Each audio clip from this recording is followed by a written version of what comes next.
Assalamualaikum warahmatullahi wabarakatuh. Perkenalkan, saya Sauki Auridu Putri, mahasiswa Universitas Islam Negeri Sumatera Utara, Fakultas Sains dan Teknologi, jurusan Matematika. Nah, pada kesempatan kali ini, saya akan menjelaskan materi tentang penyusutan aset tetap dengan menggunakan metode saldo menurun dalam mata kuliah Matematika Keuangan dengan dosen pengampu Ibu Maisaroh Siregar. Disimak baik-baik ya videonya. Penyusutan aset tetap dengan menggunakan metode saldo menurun.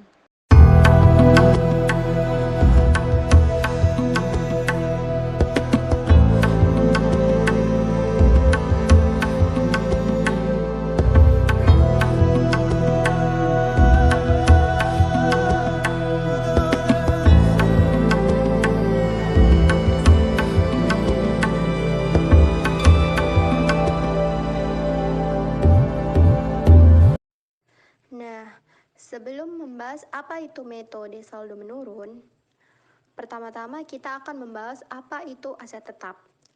Aset tetap merupakan harta yang menjadi sumber ekonomi perusahaan yang digunakan untuk kegiatan operasional perusahaan. Aset tetap memiliki beberapa karakteristik, di antaranya adalah sebagai berikut. Yang pertama, memiliki wujud fisik.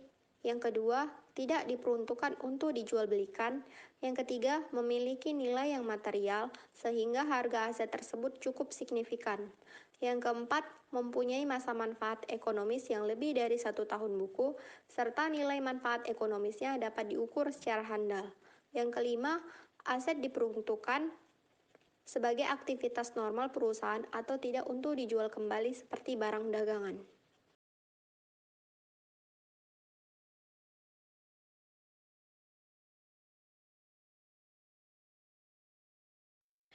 Kemudian, aset tetap dibedakan menjadi dua, yaitu aset tetap berwujud dan aset tetap tidak berwujud. Nah, aset tetap berwujud merupakan aset yang berwujud yang memiliki sifat yang tentu relatif permanen dan digunakan dalam suatu kegiatan. Sedangkan aset tetap tidak berwujud secara umum merupakan hak-hak yang dimiliki yang akan bisa dipergunakan lebih dari 1 tahun dan tidak memiliki bentuk secara fisik. Kemudian, kita juga membahas apa itu penyusutan. Nah, penyusutan atau depresiasi merupakan proses perhitungan nilai dan biaya aset selama masa manfaatnya. Ada 4 faktor yang menentukan besarnya penyusutan. Yang pertama, harga perolehan. Nah, harga perolehan adalah seluruh biaya yang dikeluarkan untuk memperoleh hasil tetap tersebut, mulai dari biaya pembelian hingga semua biaya-biaya yang timbul hingga aset tetap tersebut siap beroperasi. Yang kedua, nilai sisa atau nilai residu. Nilai sisa atau nilai residu adalah nilai dari taksiran aset tetap jika masa penggunaannya telah habis. Yang ketiga, masa manfaat. Masa manfaat adalah masa dari penggunaan aset tetap, sejak dimulainya aset tetap dioperasikan sampai aset tetap tersebut tidak menguntungkan lagi. Yang keempat, metode penyusutan yang diterapkan. Metode penyusutan yang diterapkan disesuaikan berdasarkan sifat dari aset tetap yang bersangkutan dengan ketentuan pajak yang diberlakukan. Macam-macam metode penyusutan aset tetap. Yang pertama, metode garis lurus. Metode garis lurus adalah sistem perhitungan depresiasi aset tetap yang berwujud dengan tarif penyusutan yang seragam selama periode masa manfaat aset hingga mencapai nilai residu atau nilai sisa. Yang kedua, metode saldo menurun. Metode saldo menurun adalah metode penyusutan yang aset tetap ditentukan berdasarkan persentase tertentu dan dihitung dari harga buku pada tahun yang bersangkutan.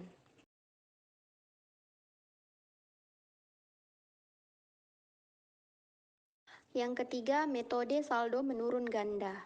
Metode saldo menurun ganda adalah metode penyusutan yang dipercepat, di mana sebagian besar penyusutan yang terkait dengan aset diakui selama beberapa tahun pertama masa manfaatnya.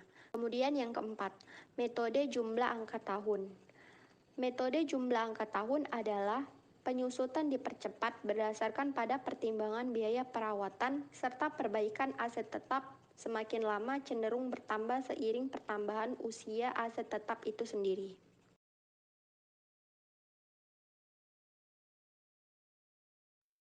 Yang kelima, metode bunga efektif. Metode bunga efektif adalah perhitungan suku bunga yang mengacu pada sisa utang milik debitur. Dan yang terakhir yaitu yang keenam, metode unit produksi. Metode unit produksi adalah suatu metode penyusutan aset tetap yang mampu memberikan beban penyusutan dengan berdasarkan pada kapasitas produktif aset tetap yang diharapkan. Nah, pada penjelasan kali ini, saya akan memakai metode saldo menurun untuk menyelesaikan permasalahan penyusutan aset tetap. Untuk dapat membedakan metode saldo menurun dengan metode lainnya, metode saldo menurun memiliki ciri-ciri sebagai berikut. Yang pertama, menghasilkan biaya penyusutan yang tidak sama untuk setiap periode, tetapi menurun dari satu periode ke periode berikutnya.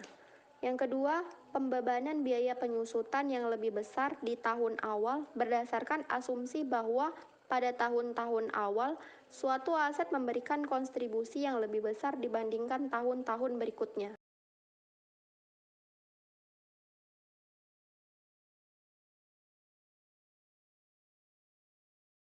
Yang ketiga, biaya perawatan dan pemeliharaan aset tetap pada awal periode adalah kecil, menjadi semakin besar dengan bertambahnya umur aset.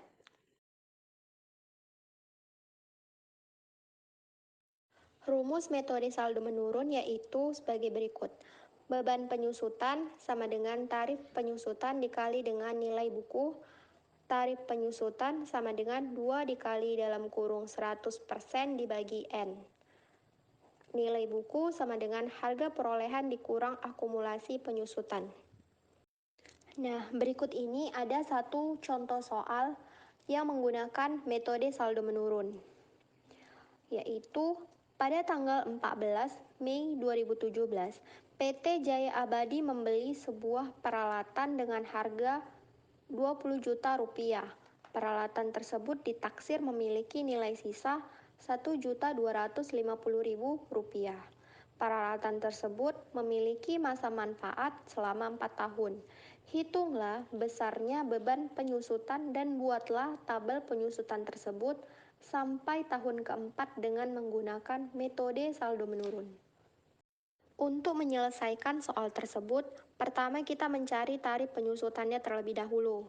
Nah, rumus dari tarif penyusutan yaitu 2 dikali dalam kurung 100% dibagi dengan N.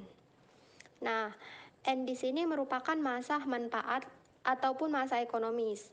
Pada soal tersebut, kita ketahui bahwa masa manfaatnya yaitu 4 tahun.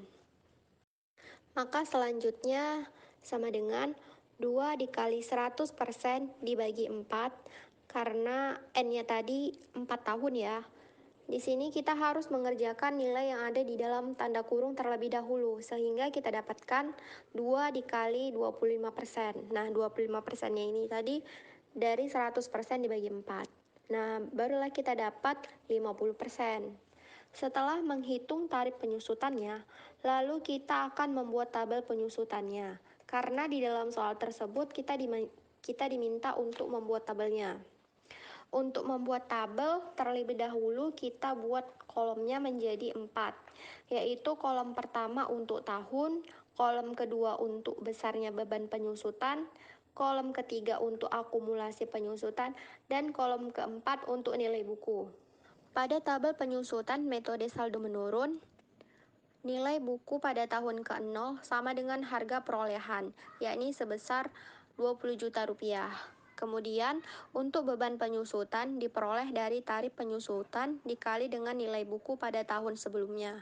Maka kita dapatkan pada tahun 2017 beban penyusutannya sebesar 10 juta, pada tahun 2018 5 juta, pada tahun 2019 2.500.000 dan 2020 kita dapatkan 1.250.000. Nah, kemudian untuk akumulasi penyusutannya, tinggal kita jumlahkan saja beban penyusutan setiap tahunnya. Untuk menghitung nilai buku, kita tinggal kurangkan nilai buku pada tahun sebelumnya dengan penyusutan tahun tersebut. Nah, nilai buku dari aset tetap ini harus sama dengan nilai sisa, yaitu 1.250.000, seperti yang telah diketahui di soalnya. Oke lah, itu penjelasan untuk penyusutan aset tetap dengan metode saldo menurun. Terima kasih. Sekian dari saya. Semoga apa yang saya jelaskan mudah dipahami dan bermanfaat bagi kita semuanya. Terima kasih. Wassalamualaikum warahmatullahi wabarakatuh.